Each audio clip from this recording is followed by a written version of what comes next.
Pour les voitures à haute performance, les transmissions automatiques sont très appréciées pour une conduite facile et fiable.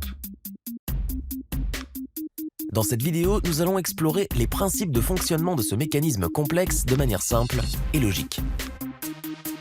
Nous utiliserons à cet effet une transmission automatique développée par Allison Transmission.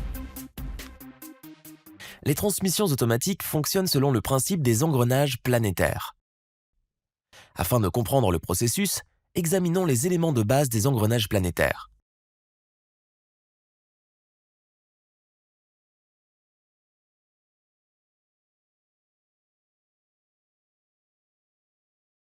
Les engrenages planétaires ont deux entrées et une sortie. Dans une transmission automatique, la rotation de sortie est transmise par le cadre planétaire. Les deux entrées sont reliées à l'anneau et à l'engrenage solaire. Voyons maintenant ce qu'il advient de la vitesse de sortie lorsque nous appliquons des vitesses différentes aux entrées. Dans ce cas, l'anneau est fixe et la rotation est donnée exclusivement à l'engrenage solaire. Cela va faire tourner le cadre, comme on peut le voir ici. L'anneau est également en rotation.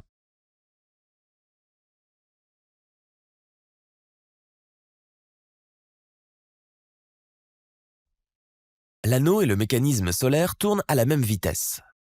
Dans ce cas, tout le mécanisme se déplace comme une seule unité. La vitesse de l'anneau tourne encore plus vite.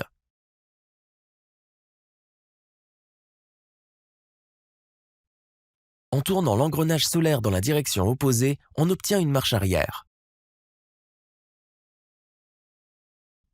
Ainsi, le fonctionnement de la transmission automatique consiste à transmettre différentes vitesses de rotation dans l'anneau et les engrenages solaires.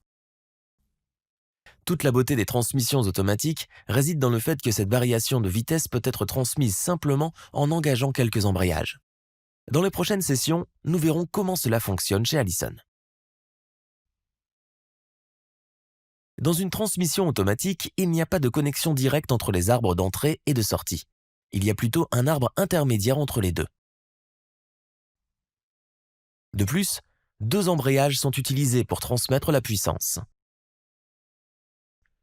En pressant les disques d'embrayage l'un contre l'autre, le moyeu se verrouille sur le carter.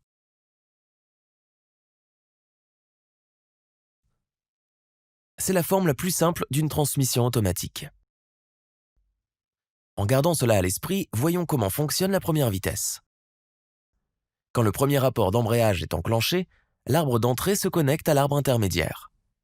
En revanche, le deuxième rapport d'embrayage permet de relier la couronne au carter, ce qui permet à la couronne de rester immobile. Pour passer la première vitesse, il suffit simplement de mettre les deux embrayages ensemble. On peut noter que l'arbre d'entrée fera tourner l'engrenage solaire. Comme l'anneau est fixe, l'arbre de sortie tournera comme indiqué avec près d'un tiers de la vitesse d'entrée.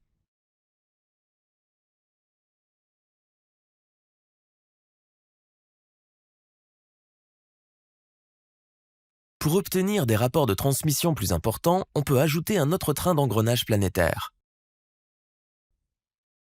Il est clair que si on utilise C1, les deux engrenages solaires tourneront toujours à la même vitesse que l'arbre d'entrée.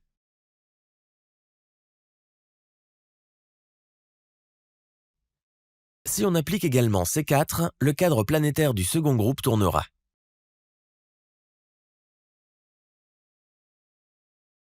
Mais voici la partie délicate. Ce cadre planétaire est lié en permanence à l'anneau du premier groupe. Ainsi, lorsque C1 et C4 sont appliqués ensemble, l'anneau du groupe de sortie tournera. Ainsi, à la sortie, la situation est similaire à celle du premier ensemble, sauf qu'ici, l'anneau tourne également. Cela signifie que la vitesse du cadre planétaire de sortie va augmenter. C'est la deuxième vitesse de la transmission. Le cadre planétaire est également équipé d'un arbre creux. Cet arbre peut être directement relié à l'arbre d'entrée à l'aide d'un module d'embrayage rotatif. Prenez un moment pour observer et comprendre cet arrangement. Le reste du processus sera facile.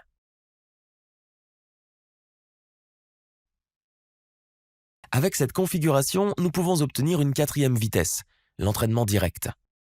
Nous savons que pour obtenir un entraînement direct, les anneaux et les engrenages solaires du système de sortie doivent tourner à la vitesse de l'arbre d'entrée. Si nous appliquons C1 et C2, c'est ce qui se passe. L'engrenage solaire et les anneaux seront directement reliés à l'arbre d'entrée.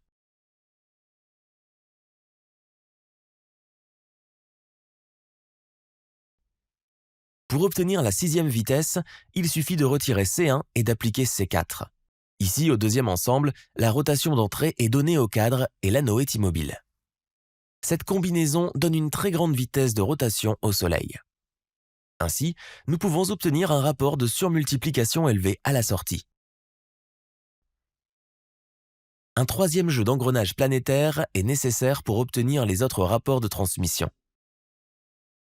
L'engrenage solaire de ce jeu est toujours relié à l'arbre d'entrée, comme illustré ici. Et ici encore, la sortie du jeu est connectée à l'entrée du jeu adjacent. Cela signifie que l'application de C3 fera toujours tourner l'anneau du deuxième ensemble. Pour les autres rapports de transmission, C3 est toujours utilisé.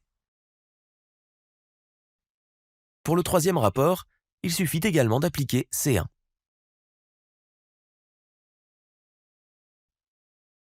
Pour le cinquième rapport, on enlève C1 et on applique C2.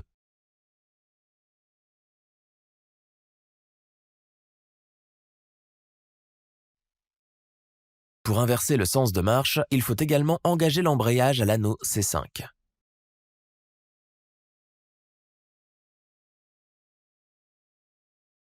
Comme les engrenages planétaires du deuxième ensemble ne peuvent pas tourner, ils tourneront comme indiqué.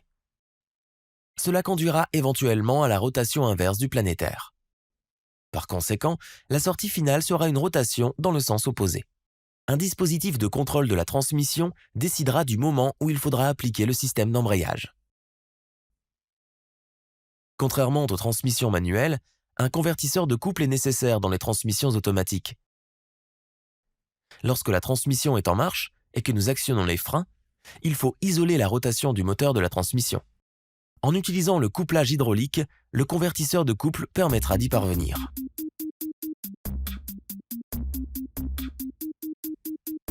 Pour en savoir plus sur les convertisseurs de couple, regardez cette vidéo. Merci.